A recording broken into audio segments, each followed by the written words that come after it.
تاریخ ہے، اس میں اولیاء کرام کے بڑے عروس ہوتے ہیں اور بڑے بڑے جید اولیاء کرام، صوفیاء کرام، ان کے فیوز و برکات ان دنوں میں عام ہوتے ہیں۔ تو اس سلسلہ میں آج ہم کچھ باتیں ان پاک نفوس قدسیہ کے بارے میں کریں گے۔ اس کا ایک حصہ میں نے پچھلے جمعہ شریف میں کیا تھا، آج اس کا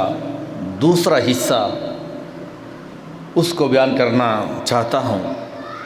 رب ذوالجلال قرآن کریم میں ارشاد فرماتا ہے وَنُفِخَ فِي الصُّورِ فَإِذَا هُم مِّنَ الْأَجْدَاثِ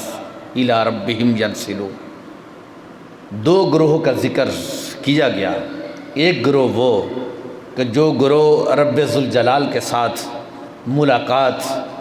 کرنے کے لیے چاہت رکھتا ہے، دوسرا گروہ وہ جو اللہ کریم سے ملاقات کرنے کی چاہت نہیں رکھتا۔ جو رب ذوالجلال سے ملنے کی چاہت رکھتا ہے اس سے مراد وہ مسلمان ہیں، ایمان والے ہیں، اور جو اللہ کریم سے ملاقات کی چاہت نہیں رکھتا اس سے مراد یہود و نصارہ ہے اور ہنود ہے، اور جو ایمان والے ہیں ان کے علاوہ جتنے بھی ہیں اس سے وہ مراد ہے۔ تو رب ذوالجلال ان کے بارے میں فرما رہا ہے کہ جس وقت سور کو پھونکا جائے گا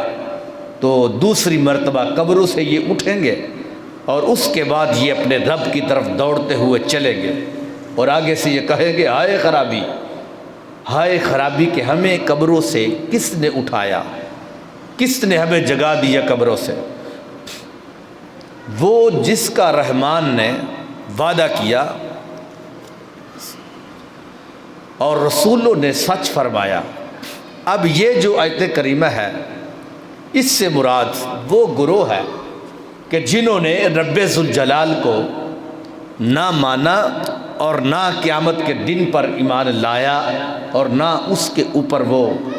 کوئی تیاری کی کوشش کی انہوں نے۔ تو رب ذوالجلال نے ان کا یہ تذکرہ کیا قیامت والے دن جس وقت یہ رب ذوالجلال کی بارگاہ میں حاضر ہوں گے اس وقت یہ پریشان ہوں گے، حالانکہ قبروں کے اندر بھی بڑا بڑا عذاب ہوا، ان کو جہنم کی کھڑکی قبر کے اندر کھول دی گئی، پھر بھی ان کو قیامت کا دن بڑا سخت دن لگا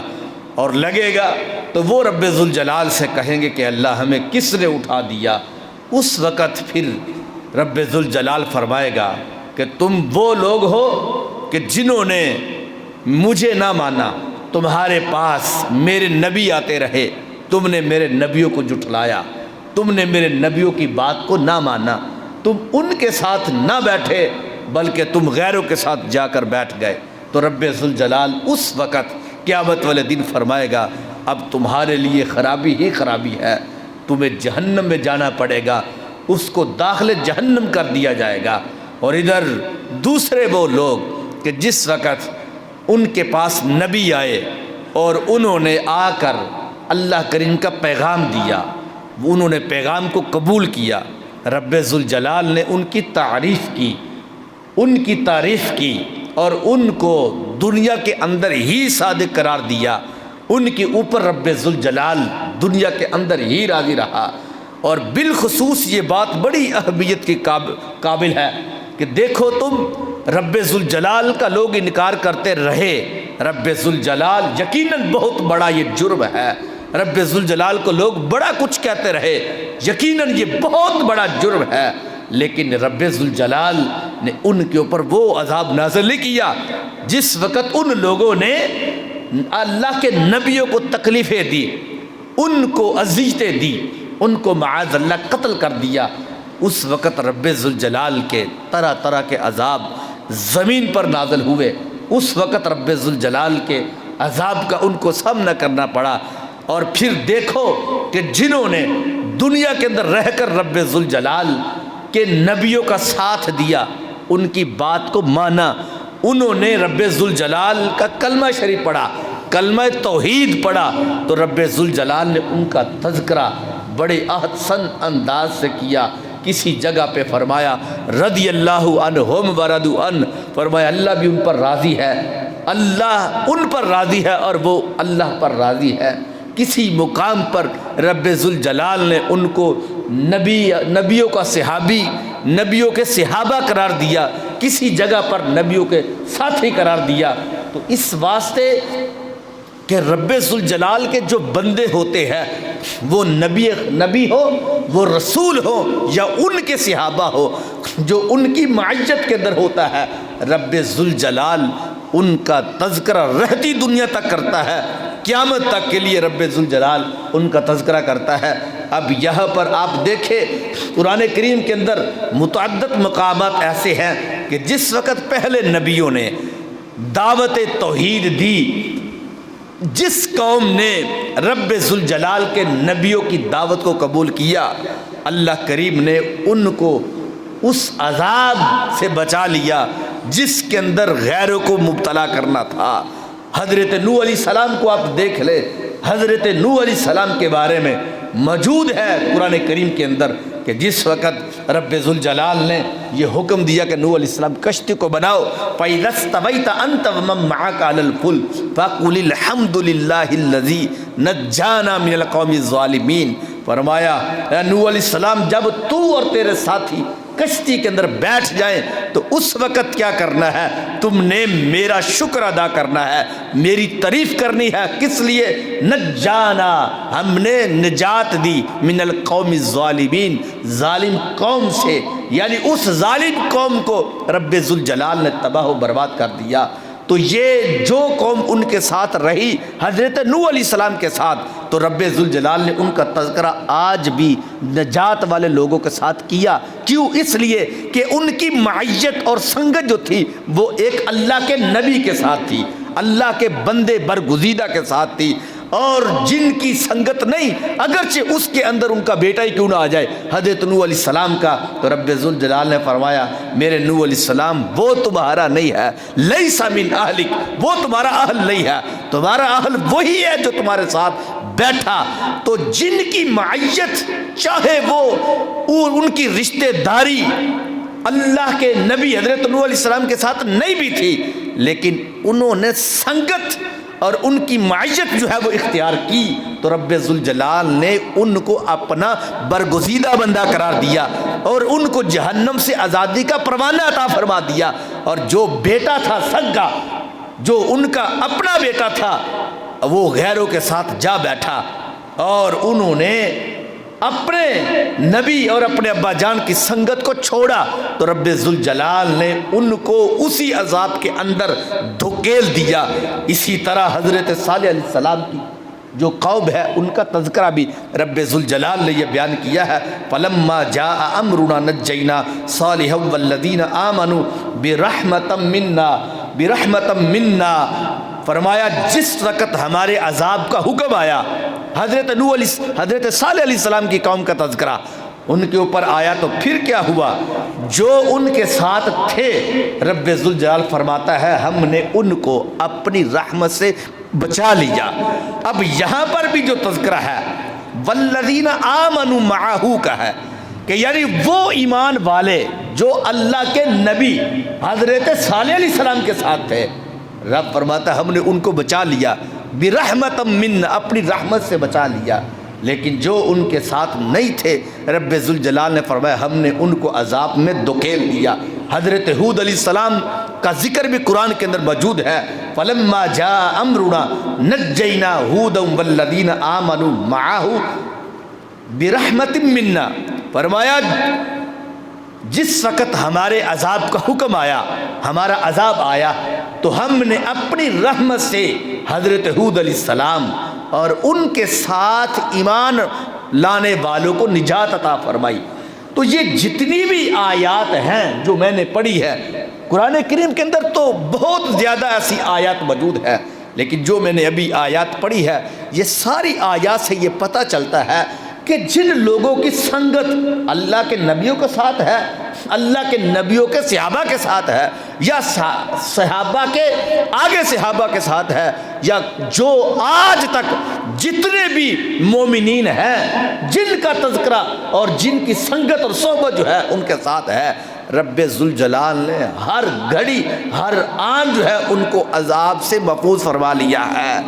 وہ عذاب کے اندر مبتلا نہیں ہوا۔ لیکن میں سوچتا ہوں کہ یہ قرآن کریم کی آیات جو پہلے نبیوں کے بارے میں ہے، ان کی قوم نے اپنے نبیوں کا ساتھ دیا تو رب ذوالجلال نے ان کو یہ شان دی کہ بڑے بڑے عذاب اس زمین پر اترے، رب ذوالجلال نے ان کو محفوظ کر لیا، اس لیے کہ وہ اللہ کے نبیوں کے ساتھ تھے۔ تو جس وقت ہم نے اپنے آقا کریم علیہ السلام کو دیکھا کو اس میں تو ورا الورا ایک اعلیٰ قسم کی شان ہمیں نظر آتی ہے۔ سید عالم صلی اللہ علیہ وسلم کی شان تو آپ دیکھیں کہ امام الانبیاء کہ یعنی وہ نبی تھے، ہمارے نبی علیہ السلام ان کے بھی نبی ہیں،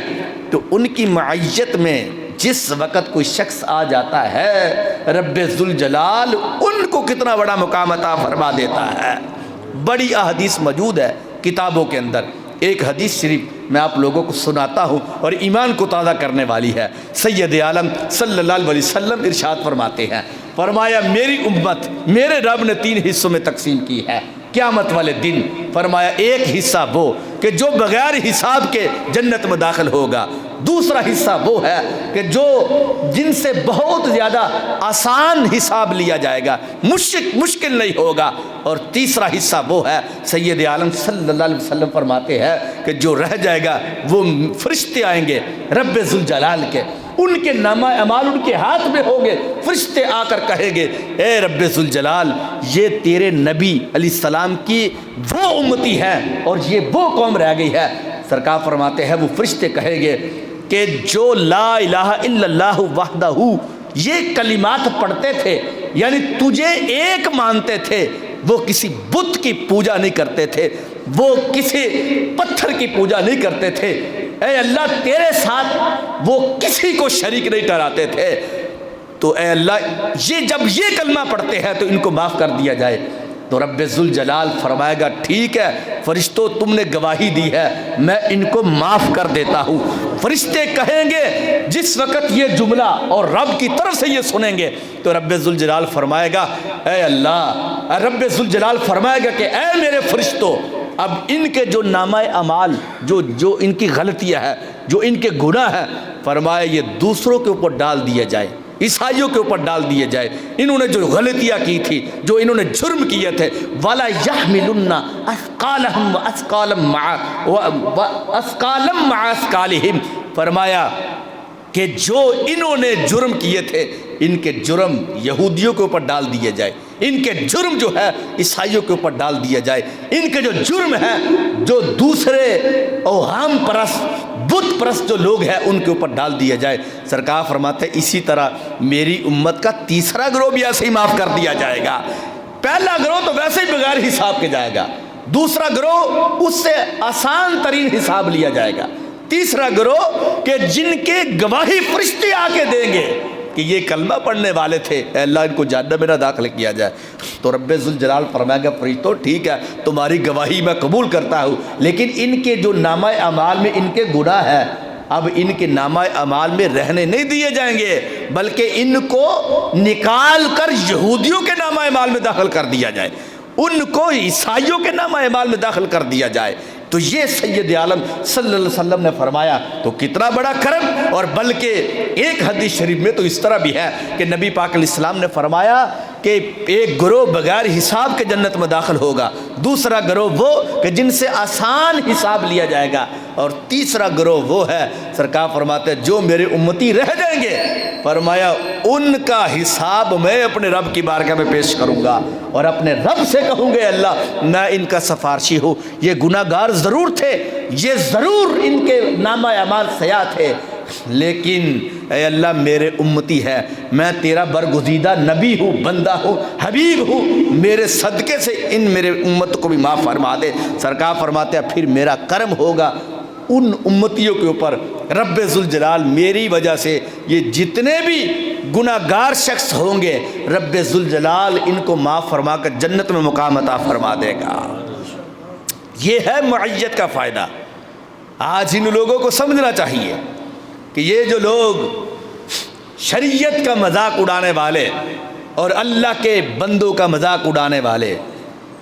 اور کہنا کہ نہیں ان کے پاس تو جانے کا کوئی فائدہ نہیں ہے،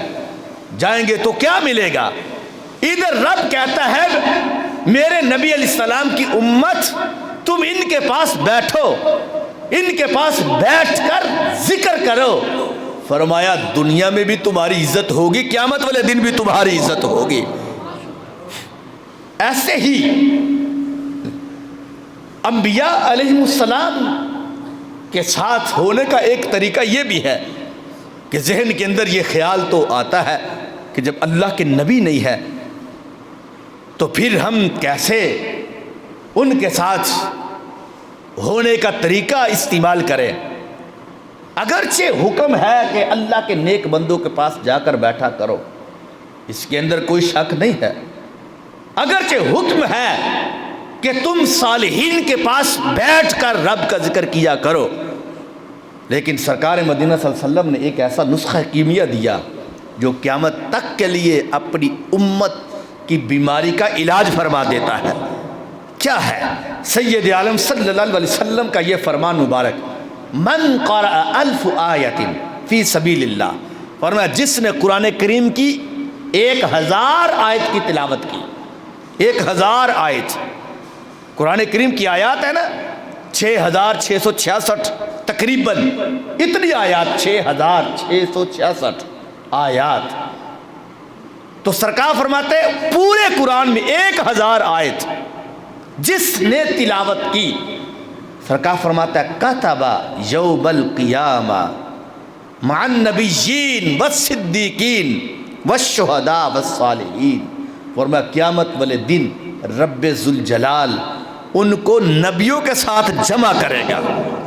والصدیقین اور ان کو صدیقوں کے ساتھ جمع کرے گا، والشہداء والصالحین اور شہیدوں اور صالحین کے ساتھ جمع کرے گا۔ صالحین کے ساتھ جمع ہونے کے لیے تو اللہ کے نبی بھی دعا مانگتے رہے۔ تم جانتے ہو کہ حضرت موسیٰ علیہ السلام کی قبر مبارک کس جگہ پر ہے؟ بیت المقدس کے دور حضرت موسیٰ علیہ السلام نے حکم دیا کہ یہ میرا پتھر جس جگہ پر چلا جائے اس جگہ پہ جا کر مجھے دفن کرنا۔ وہاں پر پتھر آپ نے پھینکا، محدثین نے لکھا کہ یہ پتھر جو پھینکا تھا وہ بیت المقدس کے دیوار کے ساتھ جا لگا تھا، اس کے قریب جو قبرستان تھا جہاں پہ آج بھی 70,000 نبیوں کی قبریں موجود ہے، جس جگہ پہ حضرت ابراہیم علیہ السلام کی قبر موجود ہے۔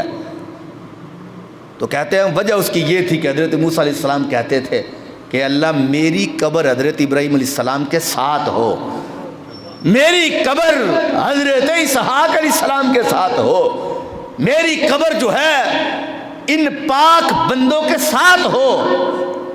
تو ان کی معیت میں تو اللہ کے نبی دعا کرتے رہے۔ اس میں آگے پھر شک والی بات کون سی رہ جاتی ہے؟ تو ادھر سرکار فرماتے ہیں میرے امتی اگر تیرا دل چاہتا ہے نا کہ تو نبیوں کے ساتھ قیامت والے دن جمع ہو، میرے ساتھ جمع ہو، تو نہیں گھبرانا، اگرچہ میرے اوپر نبوت کو ختم کر دیا گیا ہے لیکن تم قرآن کریم کی تلاوت کیا کرو، رب ذوالجلال تمہارا ساتھ نبیوں کے ساتھ فرمائے گا۔ یہ سرکار نے خبر دی، اور بلکہ آگے دیکھیں ایک حدیث میں یوں بھی آیا ہے کہ نبی علیہ السلام فرماتے التاجر الصدوق الامین مع النبیین والصدیقین والشہداء والصالحین، فرمایا سچا تاجر جھوٹ نہیں بولتا، سچ بول کر اپنے سودا بیچنے والا، سچ بول کر سودا خریدنے والا۔ سرکار مدینہ صلی اللہ علیہ وسلم فرماتے ہیں وہ قیامت والے دن نبیوں کے ساتھ ہوگا، صدیقوں کے ساتھ ہوگا، شہیدوں کے ساتھ ہوگا، صالحین کے ساتھ ہوگا۔ تو یہ نسخہ قیامت تک کے لیے نبی پاک علیہ السلام نے یہ بیان کر دیا ہے۔ اور بلکہ حضرت جلال الدین سیوطی نے لکھا ہے حضرت حسن بن صالح کے حوالے سے، آپ فرماتے ہیں کہ حضرت حسن بن صالح فرماتا ہے کہ ایک مرتبہ میرے بھائی نے جس رات وفات پائی اس رات اس نے مجھ سے پانی مانگا۔ یہ روایت کرنے والے حضرت جلال الدین سیوطی ہے، فرماتے حضرت حسن بن صالح جو بہت بڑے صوفی گزرے ہیں، بہت بڑے صوفی تھے، فرماتے میرے بھائی نے مجھ سے ایک رات پانی مانگا تو میں اس وقت نماز پڑھ رہا تھا، جب میری نماز ختم ہوئی تو میں نے پانی کا پیالہ اپنے بھائی کو پیش کر دیا۔ جب پیش کیا تو انہوں نے مجھے کہا کہ تجھے پانی، اب مجھے پانی کی ضرورت نہیں ہے۔ فرمانے لگے کہ میں نے پھر ان سے پوچھا کہ یہ پانی کی تجھے کیوں ضرورت نہیں ہے، کس نے پانی پیش کیا؟ تو آگے سے جواب دینے لگے کہ مجھے پانی ابھی حضرت جبریل علیہ السلام آئے تھے، مجھے انہوں نے پانی پلایا ہے، چونکہ وہ قریب تھا ان کا وصال کا وقت۔ یہ سرکار کے امت کے ولی ہیں، فرمانے کہ مجھے ابھی آئے تھے حضرت جبریل علیہ السلام، انہوں نے مجھے آ کر پانی پلایا اور ساتھ مجھے اس بات کی خوشخبری بھی دی۔ کس بات کی؟ کہ اے اللہ کے ولی، تم دنیا سے جا رہے ہو،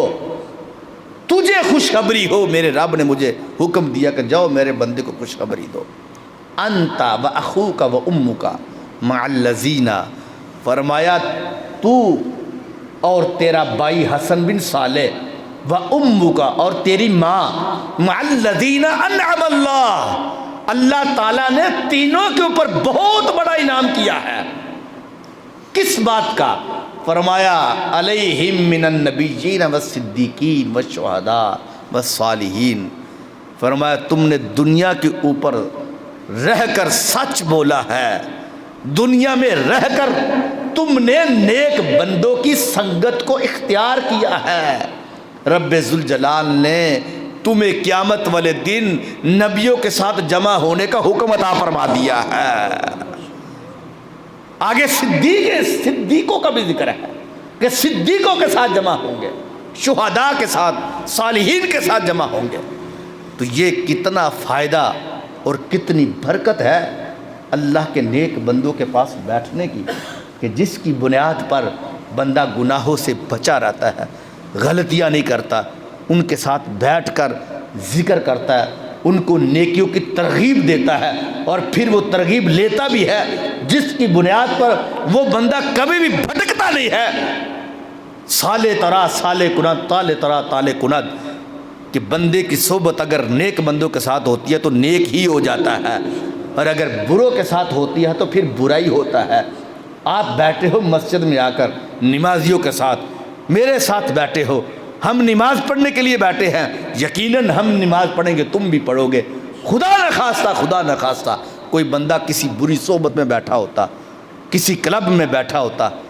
کسی ایسے شر انگیز لوگوں کے ساتھ بیٹھا ہوتا، تو کیا وضو بھی ہونا تھا، نماز کا ارادہ بھی نہیں ہونا تھا، کچھ بھی نہیں ہونا تھا، بلکہ جمعہ بھی گزر جانا تھا غلط لوگوں کی معیشت کے اندر رہ کر۔ اور اگر تم اچھی جگہ پر آئے ہو، اچھے بندوں کے ساتھ آ کر بیٹھے ہو، رب ذوالجلال تجھے نماز کی بھی توفیق دے گا، تمہیں اس کے علاوہ سرکار کی بارگاہ میں درود و سلام پڑھنے کی بھی توفیق عطا فرما دے گا۔ یہی تو ساری بات ہے کہ بندے کی صحبت جیسی ہوتی ہے، سالے ترا سالے کند، تالے ترا تالے کند، اگر تمہاری صحبت اچھے لوگوں کے ساتھ ہوگی تو تم بھی اچھے بن جاؤ گے، برے لوگوں کے ساتھ صحبت ہوگی تو پھر تم بھی برے بن جاؤ گے۔ تو یہ تو عام جملہ ایک لکھا گیا ہے۔ تو فرمایا اے حسن بن صالح، تمہارے اوپر رب ذوالجلال نے یہ اعلان کیا ہے۔ ایسے ہی صادقین جو ہیں، سچے لوگ جو سچ بولنے والے ہیں، ان کا تذکرہ قرآن کریم کے اندر یقیناً موجود ہے اور کئی مقامات پر ہے، جن میں رب ذوالجلال فرماتا ہے یا ایھا الذین آمنوا اتقوا اللہ وکونوا مع الصادقین، اے ایمان رکھنے والو، اللہ اور اس کے رسول پر تم اللہ سے ڈرا کرو اور تم سچے لوگوں کے ساتھ ہو جاؤ، کونوا مع الصادقین، سچ بولنے والے لوگ جو ہے ان کے ساتھ ہو جاؤ، جو سچے لوگ ہیں۔ اب سچے لوگوں کی تفسیر کے حوالے سے ہمارے علماء نے لکھا ہے، کہتے ہیں کہ سچے لوگ کون مراد ہیں؟ کہتے ہیں صادقین سے مراد وہ مہاجر لوگ بھی ہیں جن کا تذکرہ قرآن کریم کے اندر موجود ہے، کہ جن لوگوں نے اللہ کے راستے میں، جس طرح مدینہ شریف سے میں ہجرت کی مکہ شریف کو چھوڑ کر صحابہ کرام علیہ رضوان نے، اور اسی طرح دنیا کے مختلف جو جگہ ہیں وہاں سے لوگ مشرکین سے جو ہے ان سے ہجرت کرتے ہوئے دارالسلام کی طرف آئے، یعنی دارالحرب سے دارالسلام کی طرف، جس طرح بر صغیر سے لوگوں نے ہندوستان سے ہجرت کی پاکستان کی طرف۔ تو یہ جو ہجرت کرنے والے جو لوگ ہیں، اس سے مراد وہ لوگ بھی ہیں۔ قرآن کریم کے اندر ان کی فضیلت میں رب ذوالجلال فرماتا ہے للفقراء المہاجرین، ان فقیر ہجرت کرنے والوں کے لیے، اخرجوا من دیارہم، جو اپنے گھروں سے نکالے گئے، من واموالہم، اور اپنے مالوں سے نکالے گئے، یعنی مالوں کو بھی وہاں پر چھوڑ دیا، یبتغون فضلا من اللہ ورضوانا، کس کے لیے؟ کہ اپنے رب کا فضل تلاش کرنے کے لیے، وینصرون اللہ، اور وہ اللہ کی مدد کرتے ہیں، ورسولہ، اور اس کے رسول کی مدد کرتے ہیں، اولئک هم الصادقون، یہی لوگ سچے ہیں۔ اب یہ جو جملہ بولا گیا کہ یعنی جو لوگ اللہ کے راستے میں، ایک مقام پر لوگ ان کو نماز پڑھنے نہیں دیتے، کسی جگہ پر مشرکین ان کو ذکر و اذکار کرنے نہیں دیتے، تو وہ اللہ کے ذکر کرنے کے لیے وہاں سے نکلے، جس طرح صحابہ کہف تھے، ان کا بھی تذکرہ اسی طرح موجود ہے، تو نکل کر وہ دارالسلام کی طرف آئے، اس جگہ پر آئے جس جگہ پہ ان کو آسانی تھی، آسانی والی جگہ پر آئے۔ تو رب ذوالجلال فرماتا ہے ان کے جو آنے والے لوگ ہیں، اولئک هم الصادقون، یہی لوگ اصل میں صادقین ہیں، یہی لوگ سچ بولنے والے ہیں۔ لیکن ہمارے محدثین نے لکھا ہے چونکہ ہجرت یقیناً بہت بڑا عمل ہے، اور اس کا نبی پاک علیہ السلام نے بھی تذکرہ کیا ہے، فرمایا للمہاجرین منابر من ذہب یجلسون علیہا یوم القیامہ قد آمنوا من الفزع،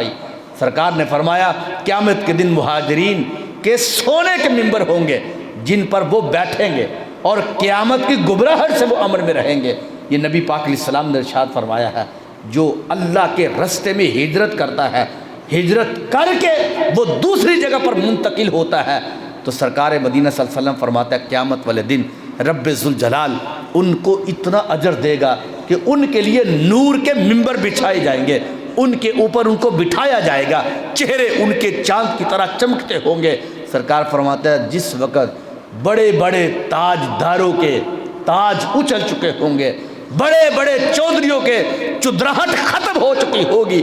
انسان پسینے کے اندر ڈوب رہا ہوگا، رب ذوالجلال ان لوگوں کو اس وقت بھی سکون کے ساتھ ممبر کے اوپر بٹھا ڈالے گا۔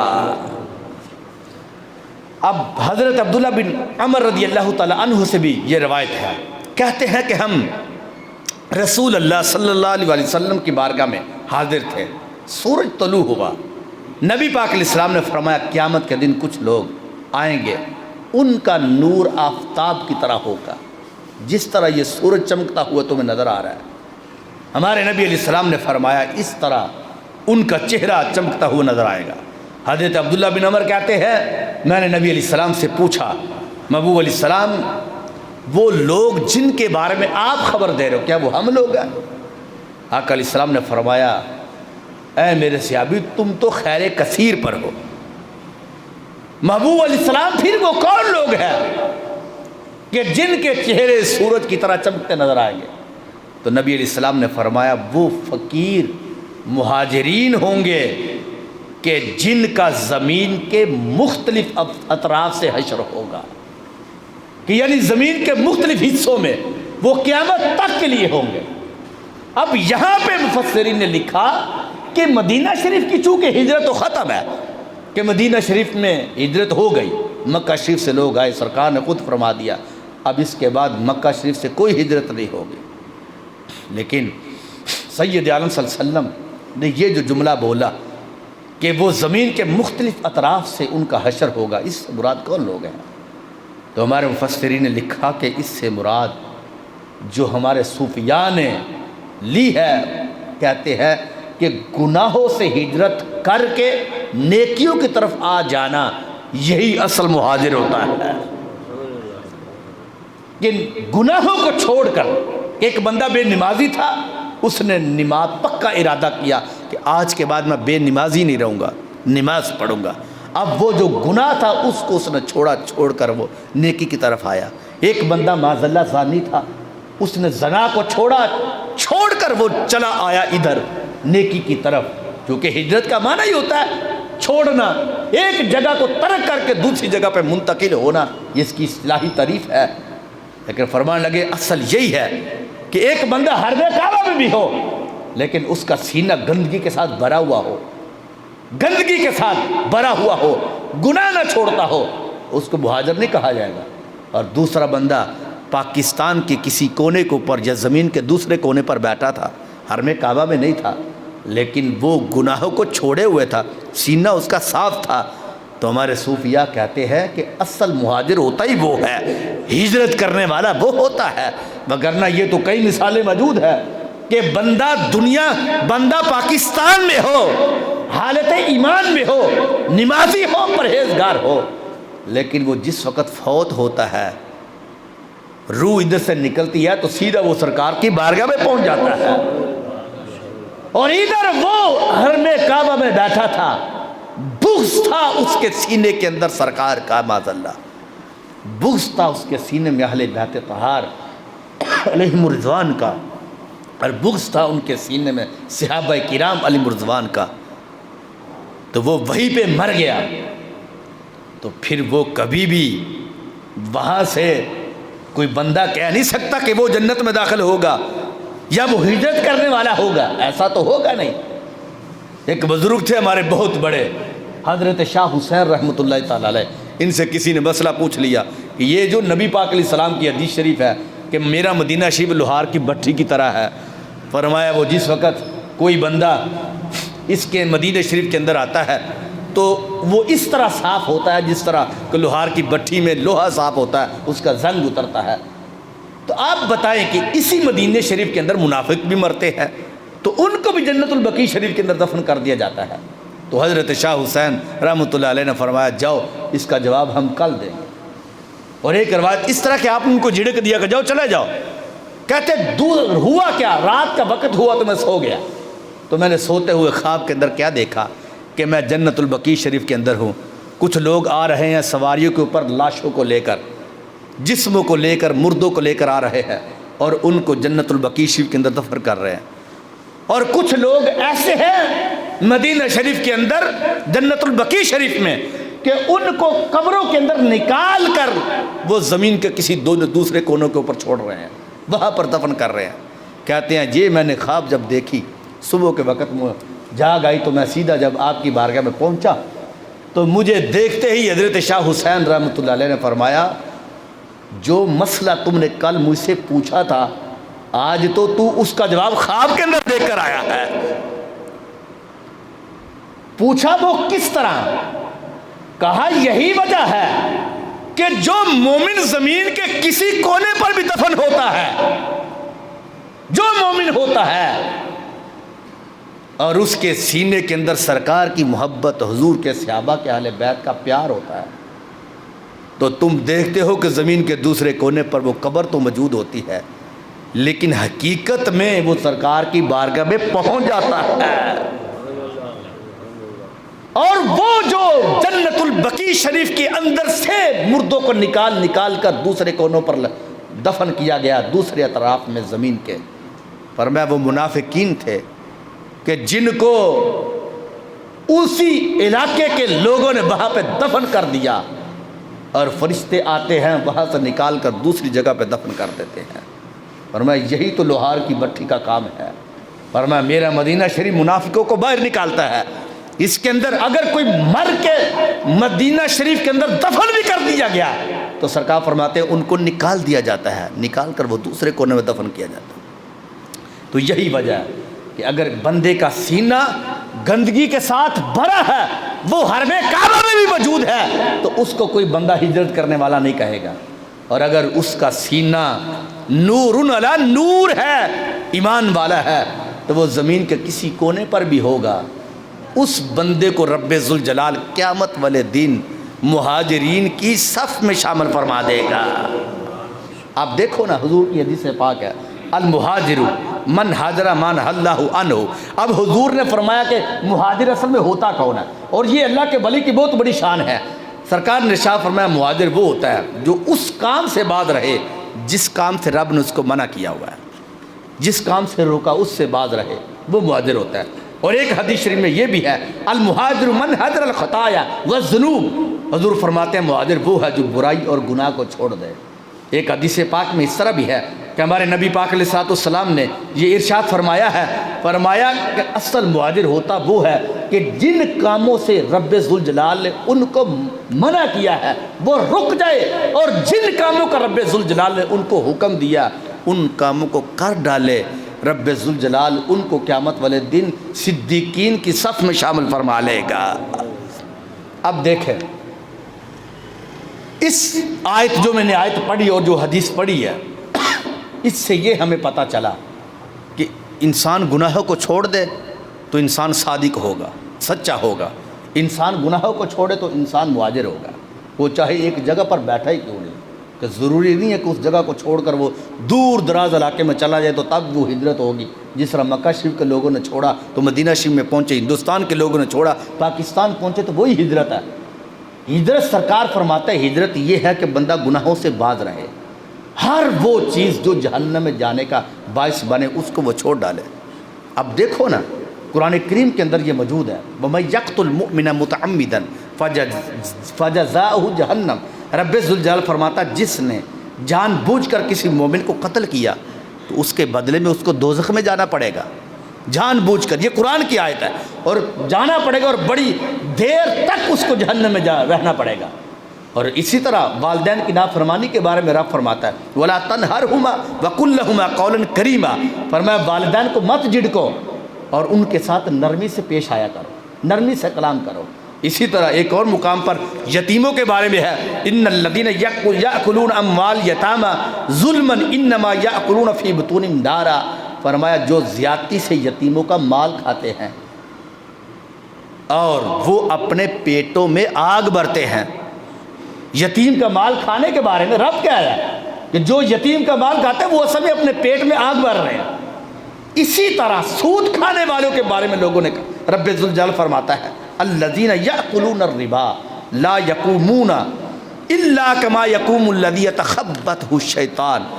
فرمایا جو لوگ سود کھاتے ہیں وہ قیامت کے دن اس طرح کھڑے ہوں گے جیسے وہ کھڑا ہوتا جس کو شیطان نے مس کر کے چھوڑ دیا ہو۔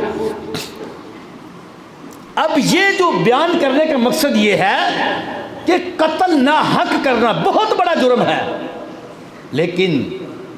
رب فرماتا ہے اس کو چھوڑنے والا بہت بڑا مہاجر ہوتا ہے۔ والدین کی نافرمانی کرنا بہت بڑا جرم ہے کہ ایک بندہ نماز بھی پڑھے، روزہ بھی رکھے، زکوٰۃ بھی دے، نیکی کے اعمال بھی کرے، لیکن اگر وہ والدین کا نافرمان ہے تو رب نے تو اس کو جہنمی قرار دیا۔ تو فرمایا وہ بندہ کبھی بھی مہاجر نہیں ہو سکتا، سچا نہیں ہو سکتا، اگرچہ نمازی بھی ہو، اگرچہ روزہ دار بھی ہو، اگرچہ وہ حاجی بھی ہو، لیکن وہ سود کھاتا ہے، نماز جو ہے وہ پڑھتا ہے لیکن والدین کا نافرمان ہے، یتیم کا مال کھاتا ہے لیکن وہ سود کھاتا ہے، سود نہیں چھوڑتا۔ رب فرماتا ہے وہ سچا نہیں ہو سکتا، مہاجر نہیں ہو سکتا۔ مہاجر ہو گئی وہ جو حج کرتا ہے ساتھ سود کھانا بھی چھوڑے، جو حج کرتا ہے والدین کی نافرمانی کرنا بھی چھوڑے، جو نیکی کرتا ہے نماز پڑھتا ہے، تو یہ جو جرم ہے ان جرموں کو کرنا بھی چھوڑے۔ فرمایا جب وہ چھوڑے گا تو رب فرماتا ہے ان کو میں کل قیامت والے دن صدیقین کی صفوں میں شامل فرما لوں گا۔ اور پھر صالحین کی ایک تعریف جو ہے وہ محبین کے حوالے سے بھی کی ہے۔ محب کا معنی بھلی ہوتا نا، جو محبت کرنے والا ہے، اس لحاظ سے بھی ایک تعریف کی ہے، لیکن وقت کی کمی کی وجہ سے آگے میں ان اولیاء کرام کے جو مقامات ہیں میں ان کے بارے میں یہ بات عرض کرنا چاہتا ہوں کہ رب ذوالجلال فرماتا ہے، حدیث قدسی ہے، نبی پاک علیہ السلام نے فرمایا، بخاری شریف کے اندر حدیث پاک ہے، ہمارے نبی پاک علیہ السلام نے فرمایا جس وقت کوئی شخص اللہ رب العزت کو راضی کرتا ہے نفلوں کے ذریعے سے، سجود و رکوع کے ذریعے سے، رب ذوالجلال فرماتا ہے میری رحمت ان کی آنکھ بن جاتی ہے، میری رحمت ان کے ہاتھ بن جاتی ہے، اور میرے رحمت ان کی پاؤں بن جاتی ہے۔ اور سرکار فرماتا ہے کل قیامت والے دن کیا ہوگا؟ ہر شخص پریشان ہوگا، پسینے کے اندر ڈوبا ہوا ہوگا، لیکن یہ شخص اتنا خوشحال ہوگا، رب کے نور کے ممبروں کے اوپر، کرسیوں کے اوپر بیٹھا ہوگا، بڑا خوش ہوگا۔ اور سرکار نے تو یہاں تک یہ جملہ بولا، میرے پاس وہ حدیث شریف موجود ہے، نبی پاک علیہ الصلوۃ والسلام نے یہ ارشاد فرمایا، رب ذوالجلال قیامت والے دن وہ جو پاؤں لے کر وہ مسجد میں آتا تھا نماز پڑھنے کے لیے، ان کے پاؤں بہت زیادہ چمک رہے ہوں گے۔ وہ آنکھیں جو قرآن پاک کھول کر آنکھیں اوپر رکھا کرتا تھا، سرکار فرماتے وہ آنکھوں کے اندر سے بہت نور نکل رہا ہوگا۔ وہ زبان جس زبان سے وہ رب کا ذکر کرتا تھا، رب کے نبی علیہ السلام کا ذکر کرتا تھا، فرمایا اس زبان سے بڑا نور نکل رہا ہوگا، یہاں تک کہ چہرے کے اوپر نور ہی نور، نور ہی نور ہوگا۔ ہمارے نبی علیہ السلام فرماتے ہیں لوگ ان سے پوچھیں گے کہ تمہارا عمل کیا تھا، کیا تمہارا عمل تھا؟ تو وہ کہے گا یہ زبان سے جو تم نور نکلتا ہوا دیکھتے ہو، میں نے اسی زبان سے اپنے نبی پر درود پڑھا ہے، میں نے اسی زبان پر قرآن کریم کو سجایا ہے، میں نے اسی پاؤں سے کبھی بھی میں جرم کی طرف سے اس کو چلا کر نہیں گیا، بلکہ میں جب بھی گیا ہوں مسجد کی طرف گیا ہوں، کسی کی مشکل کو حل کرنے کے لیے گیا ہوں، کسی بھوکے کو کھانا کھلانے کے لیے گیا ہوں، میں کسی ضرورت مند شخص کی ضرورت کو پورا کرنے کے لیے گیا ہوں، میں نے ان پاؤں کو کبھی بھی غلط کاری کی طرف نہیں چلایا ہے، جس کی وجہ سے آج میرے رب نے مجھے صادقین کی صف میں شامل فرما لیا ہے۔ اسی لیے، اور یہ جامع ترمذی شریف کے اندر حدیث پاک حضور نے فرمایا نا کہ تم مومنین کی فراست سے ڈر جا کرو، اتقوا بفراست المومن، بڑی مشہور حدیث پاک ہے، مومن کی فراست سے ڈرا کرو، اس لیے کہ وہ رب کے نور سے دیکھتا ہے۔ اور یہی وجہ کہ جس وقت ایک انسان نماز پڑھتا رہتا ہے، نوافل پڑھتا رہتا ہے، وہ اپنی زبان پر درود و سلام سجائے رکھتا ہے، رب ذوالجلال ان کو بڑی طاقت دیتا ہے، پھر اس کی زبان سے جو لفظ بھی نکلتے ہیں رب ذوالجلال ان کو پورا فرماتا ہے۔ یہ حضرت داتا گنج بخش علی اجمیری رحمہ اللہ تعالیٰ علیہ نے اس کو لکھا ہے کہ کشف المجوب شریف کے اندر حضرت ذوالنون مصری رحمہ اللہ علیہ ان کے حوالے سے آپ فرماتے ہیں کہ حضرت ذوالنون مصری رحمہ اللہ تعالیٰ علیہ آپ فرمانے لگے کہ میں ایک دریا میں کشتی کے اندر سفر کر رہا تھا، اس کشتی کے اندر بڑے لوگ بیٹھے تھے، ایک بندہ ایسا بھی تھا جو نوجوان تھا لیکن چہرہ بڑا ہیبت والا تھا، اور اس نے لباس پہنا ہوا تھا سفید، اور میرا دل یہ چاہتا تھا کہ میں ان کے پاس بیٹھ کر ان سے کوئی باتیں کروں،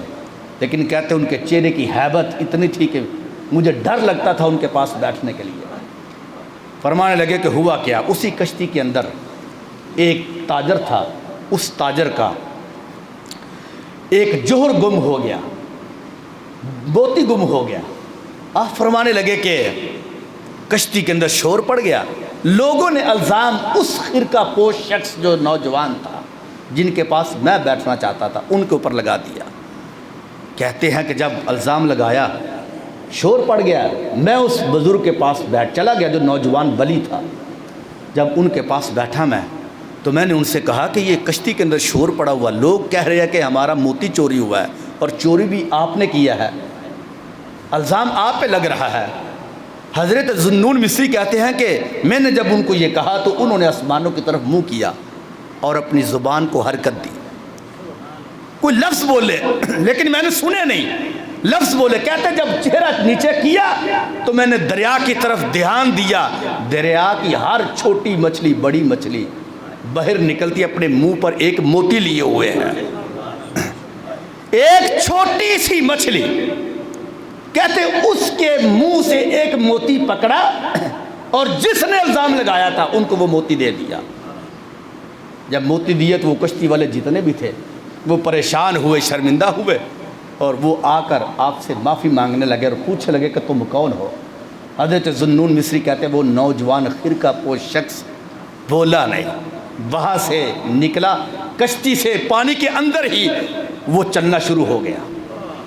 کہتے ہیں کہ پاؤں ان کے ڈوبے نہیں، ویسے ہی پانی کے اوپر چلنا شروع ہو گیا۔ کہتے لوگوں کی بات نہ سنی، لیکن بعد میں لوگ بڑے شرمندہ ہوئے۔ پھر اسی کشتی کے اندر ایک دوسرا شخص اٹھا، اس نے کہا یار یہ موتی چوری میں نے کیا تھا، اس بندے نے نہیں کیا تھا۔ وہ موتی اس نے اسی کو واپس دیا، لیکن پوری کشتی شرمندہ ہوئی۔ اس کے بعد داتا صاحب علی رحمہ لکھتے ہیں، آپ فرمانے لگے کہ یہ رب کے ولی کی طاقت ہوتی ہے کہ جس وقت اس کی زبان رب کے ذکر سے صحیح ہوتی ہے تو اس وقت اپنی زبان سے جو لفظ بھی نکالتا ہے رب کریم اس کے نکلنے سے پہلے اس کو پورا فرما دیتا ہے۔ اور بلکہ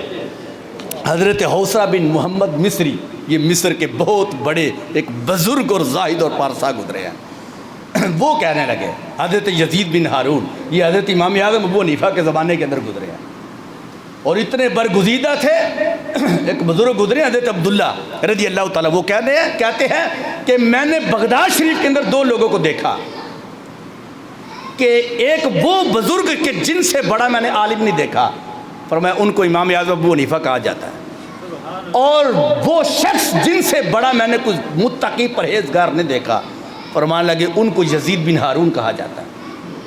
حضرت حوصرہ بن محمد بصری رحمہ اللہ تعالیٰ علیہ فرماتے ہیں کہ میں نے یزید بن ہارون کو ان کی وفات کے 4 دن بعد خواب میں دیکھا اور میں نے ان سے پوچھا کہ اللہ تعالیٰ نے آپ کے ساتھ کیا سلوک کیا؟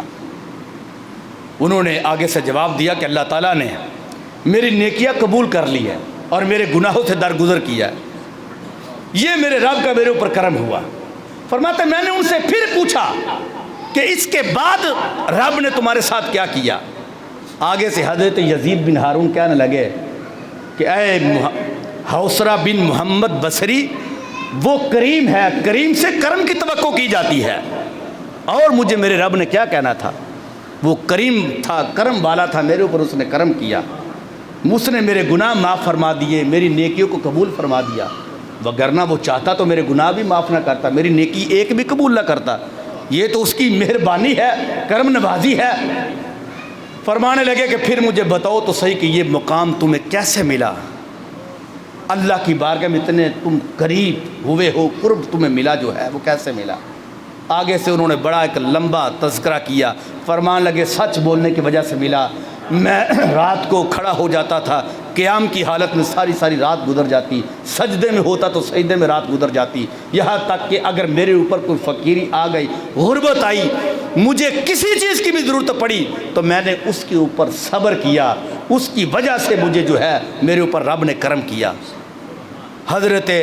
حوصرہ کہنے لگے کہ میں نے پھر پوچھا کہ جب تم قبر کے اندر گئے تو اس وقت منکر نکیر نے تمہارے ساتھ کیا کیا؟ کہتے ہیں منکر نکیر میرے پاس آئے تو مجھے انہوں نے پوچھا کہ من ربک ما دینک ما کنت تقول فی حق ھذا الرجل، یہ سوال مجھ سے بھی کیے۔ حضرت یزید کہتے ہیں پھر میں نے منکر نکیر کو جو جواب دیا وہ تم بھی سن لو۔ میں نے منکر نکیر کو کہا کہ میرا نام ہے یزید بن ہارون، 60 سال تک میں اپنی زندگی میں جو میرے رب نے دنیا کے اندر زندگی دی تھی، فرمایا میں لوگوں کو ان سوالوں کے جواب سکھاتا رہا، اور آج تم ہی مجھ سے پوچھ رہے تمہارا رب کون ہے، کہ پوری زندگی میں رب کی پہچان کراتا رہا مخلوق کو، پوری زندگی دین کی پہچان کرواتا رہا مخلوق کو، اور میں نبی پاک علیہ السلام کی بارگاہ میں پہنچاتا رہا مخلوق کو، اور آج تم ہی مجھ سے پوچھتے ہو کہ تمہارا رب کون ہے۔ مجھ سے پوچھنے والوں تم اپنے رب سے پوچھو کہ یزید بن ہارون کون ہے۔ اور یہ لکھ کر فرمانے لگے کہ جس وقت یہ صورتحال بنی تو ہاتف غیبی سے آواز آئی، میرے فرشتوں میں نے اس بندے کا حساب لے لیا ہے، تم یہاں سے چلے جاؤ۔ یہاں تک کہ وہ فرشتے، حضرت حوصرہ کہتے ہیں کہ میں نے ان سے جب پوچھا نا تو یزید بن ہارون کہنے لگے کہ مجھے پھر یہ فرشتے بات کہتے کہتے نکل گئے، نم کنومت العروس، نم کنومت العروس، اے اللہ کے بندے یزید بن ہارون اس طرح سو جا جس طرح دلہن سوتی ہے، اس طرح سو جا جس طرح دلہن سوتی ہے۔ یہ اللہ کے ولی ہوتے ہیں کہ وہ ان کو خبر دے کر جاتے ہیں کہ جن کے چہرے کو دیکھ کر سرکار فرماتے ہیں کہ بندہ پانی پانی ہو جاتا ہے، اتنے خطرناک چہرے والے وہ لوگ۔ لیکن ادھر داتا صاحب نے بھی لکھا، فرمانے لگے کہ یہ جو رب کے ولی ہوتے ہیں ان کو نہ دنیا کے اندر خوف ہوتا نہ قبر میں خوف ہوتا ہے، قیامت والے دن بھی ان کو کوئی خوف نہیں ہوگا، یہاں تک کہ ان کو تو دیکھ کر جو دوسرے لوگ ہوں گے وہ رش کریں گے کہ آخرکار یار ان کا عمل کیا تھا جس کی بنیاد پر آج چہرے بھی چمکدار ہیں، آج بڑے بڑے تاجور لوگوں کے تاج اونچے چکے ہیں، اور آج یہ بڑے سکون کے ساتھ نور کی کرسیوں کے اوپر بیٹھے ہوئے نظر آ رہے ہیں۔ تو حضرت داتا صاحب نے لکھا، فرمایا اس وقت پھر ہاتھ پہ غابی سے آواز آئے گی کہ اے ان کے اوپر رش کرنے والوں، یہ وہ لوگ تھے کہ جنہوں نے دنیا کو ترک کیا تھا اور مجھے سامنے رکھا ہوا تھا۔ اللہ کریم کے حضور دعا ہے کہ خالق کائنات جل جلالہ یہ جو نفوس قدسیہ ہے ان کے اوپر کروڑوں رحمتیں اللہ کریم نازل فرمائے، اور ان کی سنگت اللہ کریم ہمیں بھی عطا فرمائے، اور آخری دم تک ان کی معیت میں رہ کر ہمیں زندگی بسر کرنے کی توفیق عطا فرمائے۔ وما علیہ الا البلاغ المبین۔